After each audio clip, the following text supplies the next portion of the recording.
South India shopping mall the wedding మంత్ర సరికొత్త wedding collection south India shopping mall.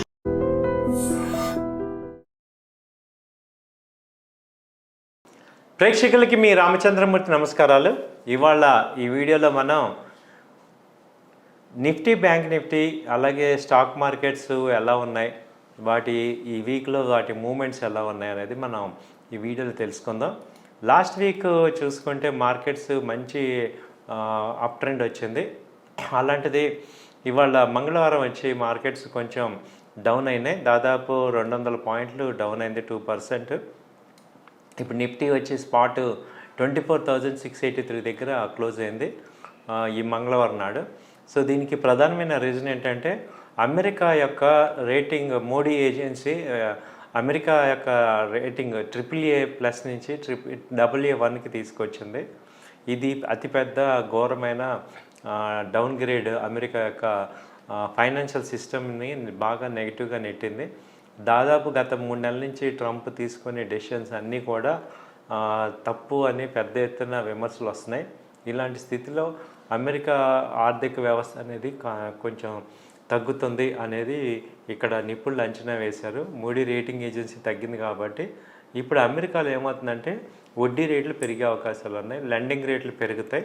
అంటే తక్కువ రేటుకి ఇంట్రెస్ట్కి డబ్బులు వచ్చే అవకాశాలు ఉండవు. సో కొంచెం లెండింగ్ రేట్లు పెరుగుతాయి కాబట్టి దాని యొక్క ఎఫెక్ట్ వల్ల యుఎస్లో మార్కెట్స్లో FIS వీళ్ళు కూడా డబ్బులు వెనక్కి తీసుకునే అవకాశాలు ఉన్నాయి అనేది న్యూస్ వల్ల ఈ యొక్క డౌన్ ట్రెండ్ అయితే జరిగింది. సో దీనికి ఈ ఇండెక్స్లో నిఫ్టీలో కానీ ఇండియన్ స్టాక్ మార్కెట్లో ఎలా ఉంటుంది, దీన్ని ఎలా తీసుకుంటుంది అనేది చూసుకుంటే ఈ న్యూస్ వచ్చినప్పుడు కొంచెం ఇంపాక్ట్ అవుతుంది. ఎప్పుడు కూడా మార్కెట్స్ ముందే ఎఫెక్ట్ అవుతూ ఉంటాయి కాబట్టి ఇది న్యూస్ అయితే ఎఫెక్ట్ అయింది. సో మనకి భారత్ మార్కెట్లకు వస్తే ఈ యొక్క ఆపరేషన్ సింధూర్ సక్సెస్ అయిన నెక్స్ట్ డే నుంచి లాస్ట్ సోమవారం నుంచి చూసుకుంటే ఇండియా మార్కెట్స్ దాదాపు చాలా పెద్ద ఎత్తున మూమెంట్ వచ్చింది. అంటే 23,000, అంతకుముందు 24,000 ఉండేది, 25,000 దాకా వెళ్ళిపోయింది. ఒక్క రోజులో 1000 పాయింట్లు పెరిగింది. దానివల్ల ఏమవుతుందంటే ఇది కొంచెం ప్రాఫిట్ బుకింగ్ కూడా చేసుకోవటానికి ఇది ఈ టైం అనేది ఎక్కువ మంది ప్రాఫిట్ బుకింగ్ చేస్తున్నారు. దానివల్ల కొంత డౌన్ అయితే కనపడింది. సో ఇది మేజర్ సపోర్ట్స్ తీసుకుంటే 24,800 ఇది కనుక 700 కనుక సపోర్ట్ బ్రేక్ అయిందంటే 24,500 దాకా వచ్చే అవకాశాలు కనపడుతున్నాయి. అక్కడి నుంచి మళ్ళీ కూడా పాజిటివ్ ట్రెండ్ అయ్యే ఛాన్సెస్ ఉన్నాయని ఎక్స్పర్ట్స్ చెప్తున్నారు. సో ఇప్పుడు మనం ఇలాంటి టైంలో ఏం చేసుకోవాలి అంటే క్వాలిటీ స్టాక్స్, ర్యాలీలో పార్టిసిపేట్ చేసిన స్టాక్స్ డౌన్ అయినప్పుడు వాటిని మీరు మళ్ళీ రీఎంట్రీ చేసుకోవడానికి మంచి క్వాలిటీ స్టాక్స్ని తీసుకోవచ్చు.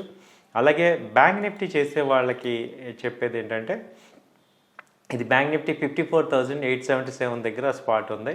సో ఇది 54,000 అంతకుముందు హై చూసుకుంటే దాదాపు ఇది మొన్న వచ్చిన ర్యాలీ చూసుకుంటే 55,800 దాకా వచ్చింది. సో అక్కడి నుంచి ఇప్పుడు 800 పాయింట్స్ తగ్గింది.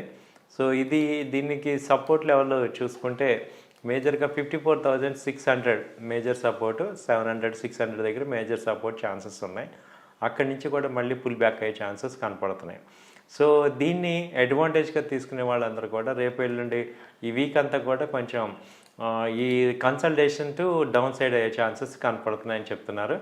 సో ఇప్పుడు చేయాల్సిన యాక్టివిటీస్లో మంచి స్ట్రాంగ్ కంపెనీస్ ఏమున్నాయి అనేది చూసుకుంటే ఆటోమొబైల్స్లో బాగా పెరిగినవన్నీ కూడా కొంచెం తగ్గుతున్నాయి కాబట్టి ఇప్పుడు M&M ఉంది, సేల్స్ బాగా జరిగినాయి వాటికి. ఇప్పుడు మార్కెట్ సెకండ్ లీటర్ అవుతుంది కాబట్టి M&M ఒకటి చూసుకోవచ్చు.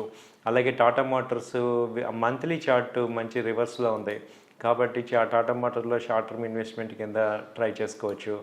అలాగే ఇప్పుడు ఆటోమొబైల్స్లో TVS మోటార్ కూడా మంచి స్ట్రాంగ్ రిజల్ట్స్ వచ్చాయి.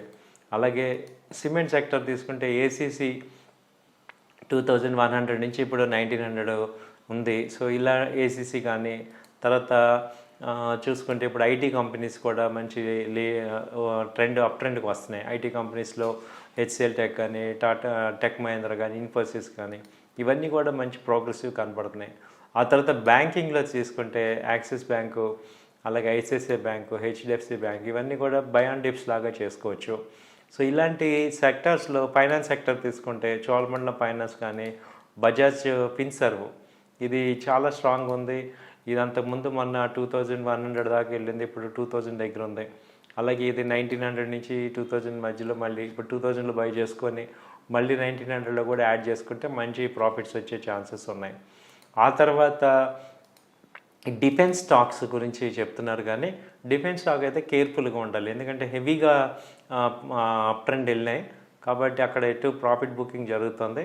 సో కాబట్టి తక్కువ క్వాంటిటీ తీసుకోవటం వల్ల మనకి డిఫెన్స్లో కూడా మంచి అడ్వాంటేజ్ ఉంది. హాల్ తగ్గింది, అలాగే డేటా ప్యాటర్న్ కానీ కొచ్చిన్ షిప్ యార్డ్ కానీ మ్యాజ్డాక్ కానీ ఇవన్నీ కూడా ఏదైనా ఇన్వెస్ట్ చేసేటప్పుడు స్మాల్ క్వాంటిటీతో స్టార్ట్ చేయండి, ఎవ్రీ డిప్ బై చేసుకోండి. అలా ఛాన్సెస్ కనపడుతున్నాయి. ఎందుకంటే ఓవరాల్గా ట్రెండ్ అయితే నిఫ్టీ కానీ బ్యాంక్ నిఫ్టీ కానీ ఇండియన్ మార్కెట్స్ కానీ చాలా పాజిటివ్గానే ఉన్నాయి. సో ఇదేంటంటే ఒక బాగా ర్యాలీ వెళ్ళింది కాబట్టి కొంత ప్రాఫిట్ బుకింగ్ జరిగి పుల్ బ్యాక్ కింద మళ్ళీ ఛాన్సెస్ ఉంటాయి అన్నమాట. సో ఇలాంటి హై బీటా స్టాక్స్లో మీరు బ్యాంకింగ్ సెక్టర్ కానీ ఆటోమొబైల్ ఐటీ సెక్టర్ బాగుంది, తర్వాత ఎఫ్ఎంసీజీ బాగుంది, ఎఫ్ఎంసీజీ సెక్టర్స్ కూడా బాగుంది. ఆ తర్వాత డిఫెన్స్ సెక్టర్, వీటిల్లో మంచి సెలెక్టివ్ కంపెనీస్ టాప్ 200 కంపెనీస్లో కనుక ఇన్వెస్ట్ చేసుకుంటే మంచి ప్రాఫిట్స్ వచ్చే అవకాశాలు కనపడుతున్నాయండి. థ్యాంక్ యూ అండి. అయితే ఇది కేవలం నా వ్యక్తిగతమైన అభిప్రాయం మాత్రమే. మీరు కూడా 1-2 సార్లు ఆలోచించుకొని డెసిషన్ తీసుకోవాల్సిందిగా కోరుచున్నాం. థ్యాంక్ యూ అండి. నమస్తే.